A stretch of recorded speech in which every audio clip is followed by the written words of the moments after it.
Hey guys, it's that Dividend guy coming at you with another dividend investing video. Hopefully everybody had a GGD in the market. I do want to apologize. I missed Friday, and then Monday was Memorial Day, so the market was actually closed, so there was no changes. But we're starting off great this week on Tuesday. I'll have a video out every night this week. So let's take a look at the overall portfolio performance and then look at the individual stocks and see if I've added anything to the watch list. So first of all, today we did phenomenal. We're up above 20k, which is great. Love that number. It's phenomenal. We gained about $330 today. For the week, we're up 302, so we're up about 1% for today. 1.5%, and then 1%, 1.5% for the week.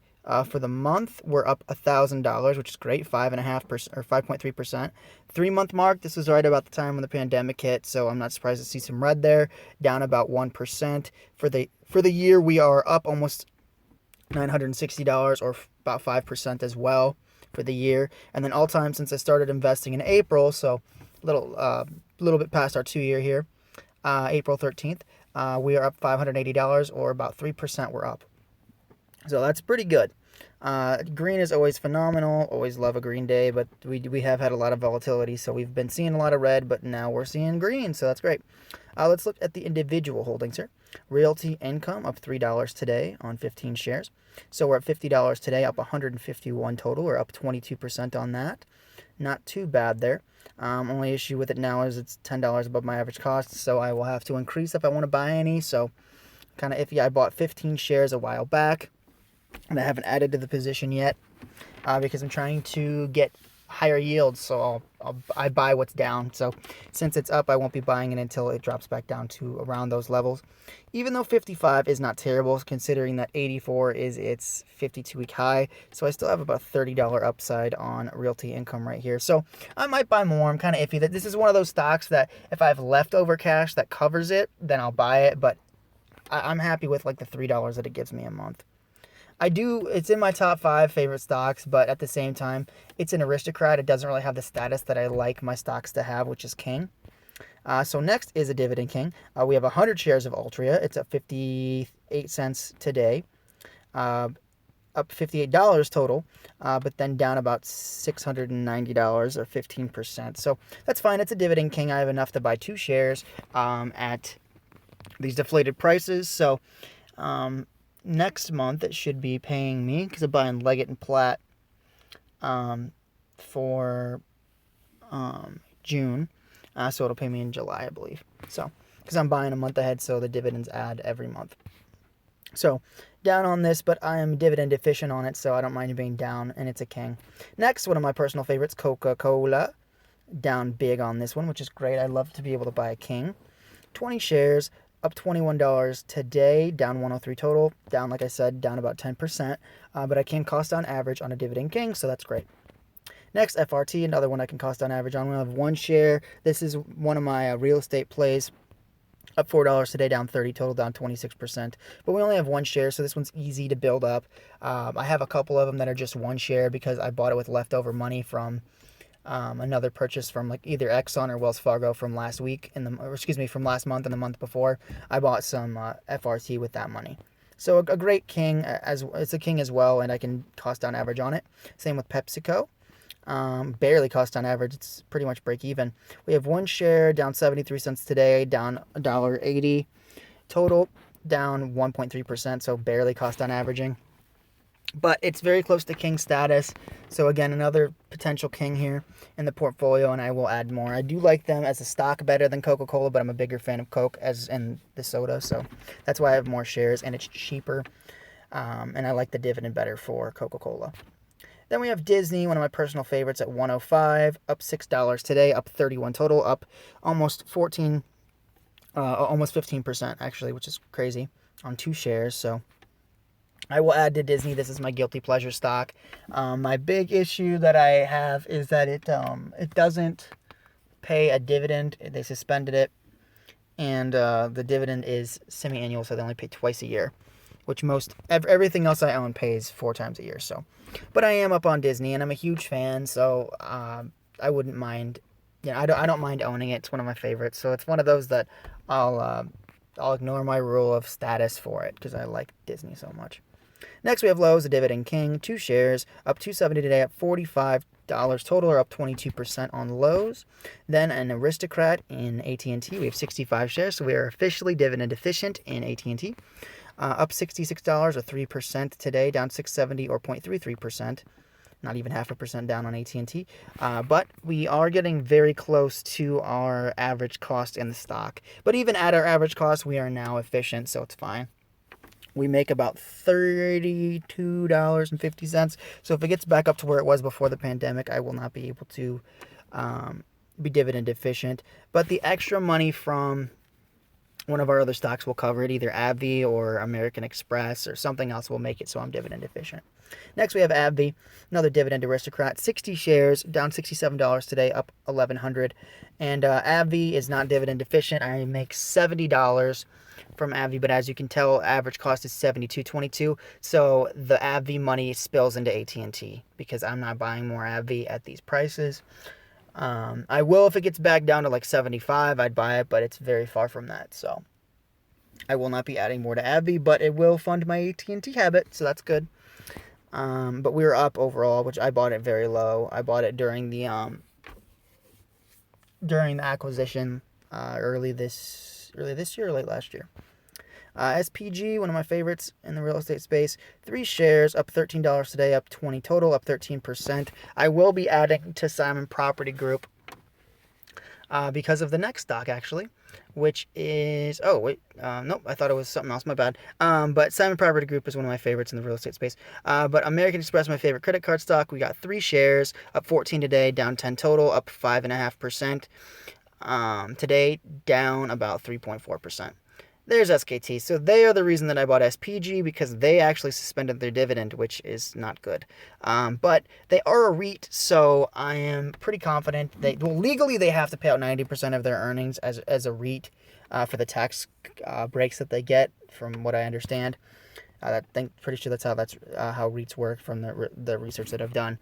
But they are really low, and with COVID, I'm not surprised that they did cut the dividend, but I'm interested to see if they reinstate it. They were dividend aristocrat status, so they had paid an increase for 25 years straight. So I'm kind of surprised that they suspended the dividend.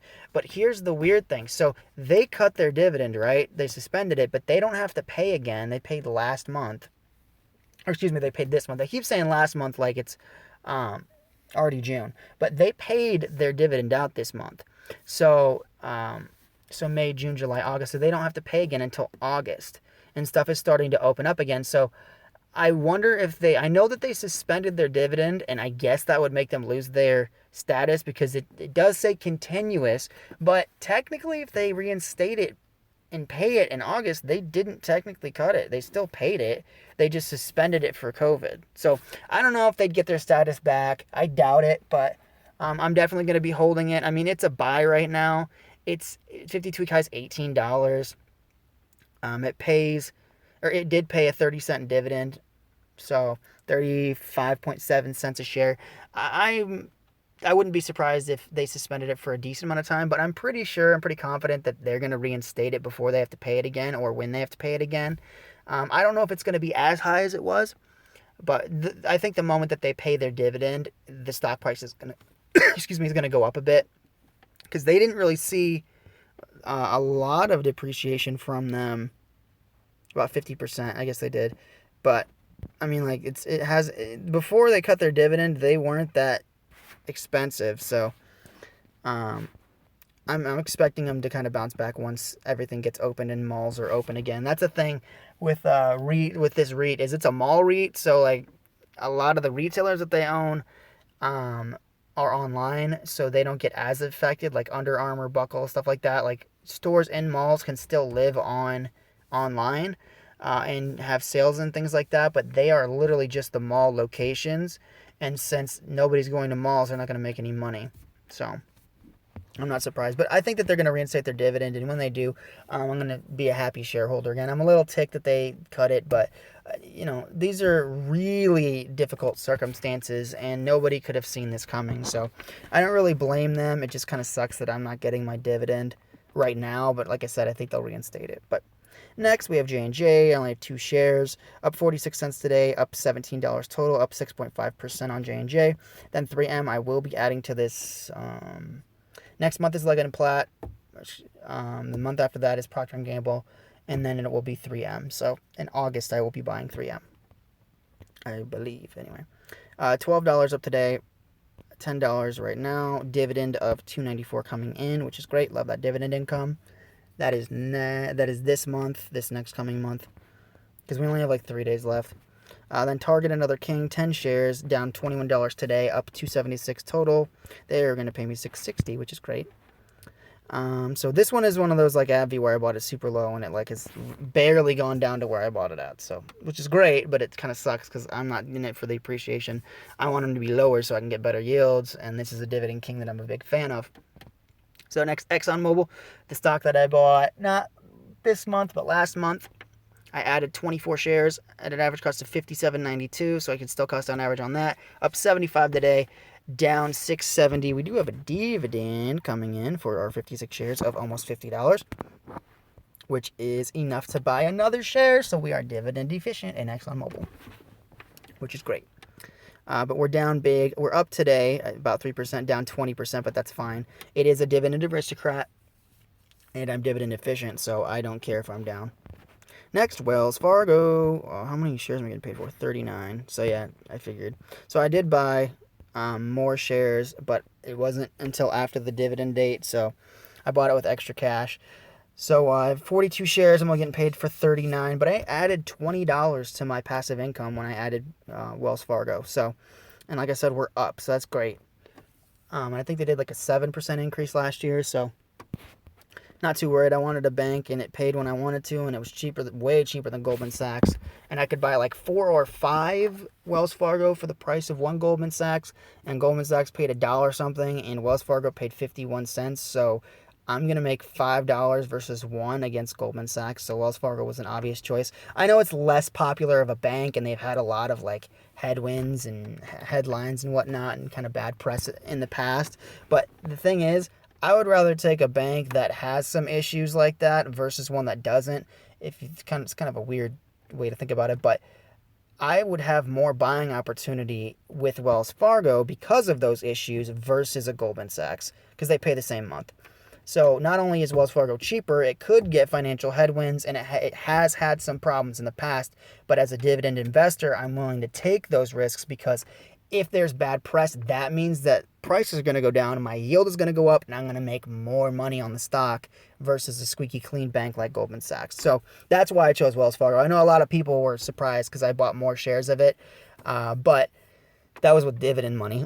So that's interest on my money, so why not? And Wells Fargo is a deal right now. Even if it's at, say, $30, I still have $24 of upside on, almost 40 shares. So that's insane. It's like almost... The thing is with Wells Fargo and Exxon, that since I've bought Exxon again, Wells Fargo, I put $1,000 in and I have $1,100 upside. Thing is with Leggett & Platt, we'll get there, but I have about the same specs on that as well. Next, we have Dominion, my utility play, 2 shares, up 62 cents today, up 61 cents total, up about 3.2% or 0.38% or 0.4%. Then Walgreens, 1 share, we'll add more to them. Up $2.56 today, or 6.6%, down $12.44 or $22 22.7%. So I will be adding more Walgreens here very shortly. And then we are to the stock that I'm buying this month or next month, however you want to say it. Technically it's next month, but it's like 3 days away. So sorry, I know I keep saying that. It's kind of weird because I already bought for this month. So in my head, it's this month because it's so close, but it's weird to say next month. So yeah. Anyway, sorry, I apologize for that, guys. But Leggett & Platt, I will be buying about 40 shares of this company. It is very close to king status. It's just up there with like Pepsi at like 47 or 48 years of consecutive dividend increases. They only pay 40 cents, so they don't pay great. But at this price, I can buy about 40 shares with my grand that I put in a month, and it will boost me up by $16. So I'm at $87 right now for that month, because this pays 15811 or 14710. That sounded weird to me. 14710. So this pays the same as Altria Group. So I'm gonna add $16. And the crazy thing is, guys, after this coming month, when I buy Leggett and Platt, like I said, it adds $16, but I have 87. So it will actually boost me up over $100, and then the next month should already pays over $100. So anything added is just great extra income. But then after that, so August, because this is June, July. So June I'll buy Leggett, July I'll buy Procter and Gamble, and then August I'll buy 3M, and that should bump me up over $100 that month as well. So we're doing really well. Kimberly-Clark, a dividend king. I'll buy it at any price. Same with Illinois Toolworks. JP Morgan Chase is my bank play for the another bank play. I love them. Great balance sheet, 4% dividend yield, and a great upside on the stock right now. So yeah, I'd definitely be buying it at 96. Procter & Gamble has less upside than I would like, but I love the stock. It's my second favorite stock of all time, behind J&J, so definitely buying that. Then Colgate, definitely buying it there, and it's a king, so I'd buy it anyway. Essex Property. I want more real estate in the portfolio. This is apartment complexes. Definitely want some of that in my portfolio. And the upside is like almost $100 upside, so definitely taking that. It's like $90 a share. Apple, this is the one I added. So I wanted a FANG stock. I'm a big fan of all of them. Can't really go wrong, except Netflix in my opinion. But I love Apple. Amazon I'm a fan of, but I think it's way too expensive. I could buy it, but it would take me 2 months, something like that. It's really expensive. I'm a huge fan of Facebook, but I like Apple more. And Microsoft versus Apple, I like Apple. I use their products. So out of the FANG stocks, Apple is the one that I want, and I'm a huge fan of Apple. Steve Jobs, like the innovation, stuff like that. So they do pay a dividend, but it's it's small. But it can grow. Like, Apple is one of those that's just insane. I saw a post and looked into it. They can buy Caterpillar, Walgreens, Clorox, and something else. There's like 4 companies that they could straight up buy with how much money they're sitting on. So when I see that as a dividend investor, I'm like, geez, they have so much money. They can buy straight out companies. So they 100% have enough cash to keep increasing their dividend. And even though it's at 1% right now, what could it be in 5, 10, 15 years? So that's really where I'm at with Apple. I know I think it's a bit overpriced at the moment. Yeah, look at that. 170's 52-week low. It's only $10 off of its highs. But as a fan, as a user of their products, and a very big, fan of their philosophy of innovation and their story, I'm a huge fan. So this would be kind of like Disney, where it doesn't really follow my principles, but I'm willing to bend them a bit because I'm a fan, and because they're not technically a growth stock. They're not known for that though. They're not a dividend growth stock. They're more of a growth stock. So this is kind of like as close to Tesla as I'm ever going to get. So definitely want me some Apple sometime in the future. Hopefully closer to like a $200 range though. Then Waste Management, to finish it all off. It's at 100, so I still have $25 of upside, so I'd buy it here. Everybody uses trash, so definitely going to buy that. Then McDonald's, you can't really go wrong with them. Cheap food, dividend aristocrat. So definitely want me some Mickey D's at some point. They were going to be my stock for August, but I decided to go with 3M because I want to boost up my king status. Like I've said in past videos, kings need to be 50% of my portfolio, otherwise I'll lose sleep at night. And that's not the case. Aristocrats dominant right now, which is fine, but I do want kings because it makes me feel a little bit more stable. So McDonald's will be one of the bigger holdings in the portfolio, but not quite yet. Then American States Water, another dividend king, just like my philosophy with trash. Water is the same way. We need it to live. Everybody uses it. They supply water to like 45 out of 50 states in America. So definitely going to be getting me some American States Water here pretty soon. But it is on the buy list, but it's pretty early next year. So definitely going to buy some American States Water eventually. Then IBM. Big fan of IBM. They have so many patents. You use their stuff all the time. You just don't realize it. Great dividend payer. great yield and a pretty decent dividend history. They just hit aristocrat status, so I'll buy IBM in the future as well. Then Home Depot, I have Lowe's, they're a king, but Home Depot was an actual better dividend grower, as in Lowe's has paid and increased it for more years than Home Depot, but the actual yearly increases since they've started doing that, Home Depot is better. So this is kind of the best of both worlds. One is for like contractors and actual workers. The other is for like people, like regular everyday people like you and me. So one kind of they're in the same like space, but they provide products for different people or different classes or whatever, however you want to say it. One's like more for trades, one's for the average Joe. And I'm a fan of Home Depot as well. Next we have Public Storage, my last real estate play. People use storage. I mean, it's kind of like waste management or American States Water here. Like if you think about it, it's kind of a weird thing to play off of, but for a lot of people, they have to have a place to put their crap. Like a lot of people like buy out their homes, and what I mean by that is they have so much crap that they need a place to put it. They need a place to store it. I mean, they've even made full shows on how much, like storage lockers that have been sold at auction because people just can't, they don't pay for them. So for a lot of people, storage is actually a monthly expense, which just blew my mind. I mean, I would never pay for a storage facility, but a lot of people do. Just like I don't smoke, but a lot of people do it. Or like I don't, I don't own HBO, or I don't use HBO, but I own AT&T, right? So like that type of thing where like sometimes you have to go with trends, and just because I don't use it doesn't mean millions of people don't, right? Or millions of people do, even though I don't. So you can't always base it on yourself. So when you're investing, so for a lot of people, a storage facility or like a storage unit is a monthly expense, just like water, just like electricity, just like trash, just like Netflix. So that's kind of my play here, and it's a great play in real estate. They pay a very handsome dividend, and I just like I like the aspect of getting more real estate in the portfolio. But guys, other than that, that should wrap up the video. It was a little longer today. Sorry, I had to catch you guys up.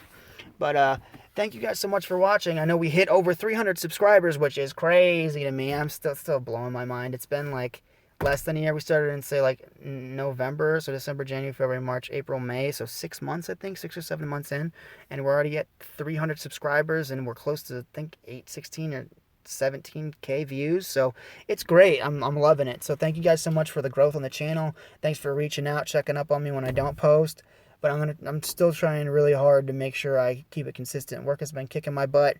Family, life kind of stuff, but I'm trying to be as consistent as possible. So thank you guys so much for watching. Remember to hit the subscribe button on my YouTube channel, that Dividend Guy. And when you do, hit the bell notification so you don't miss any updates. I post every day, Monday through Friday, as long as the market is open. So, or as long as I'm not sick.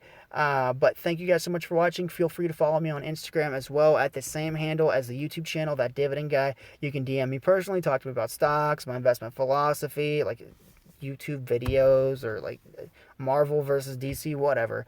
I'm an open book, and I just like chatting with people that have a similar mindset to me. So keep in mind, this isn't investment advice. I'm just sharing my journey so my kids can laugh at all my mistakes. So thank you guys so much for watching, and I'll see you tomorrow with another dividend investing video. Take care, guys.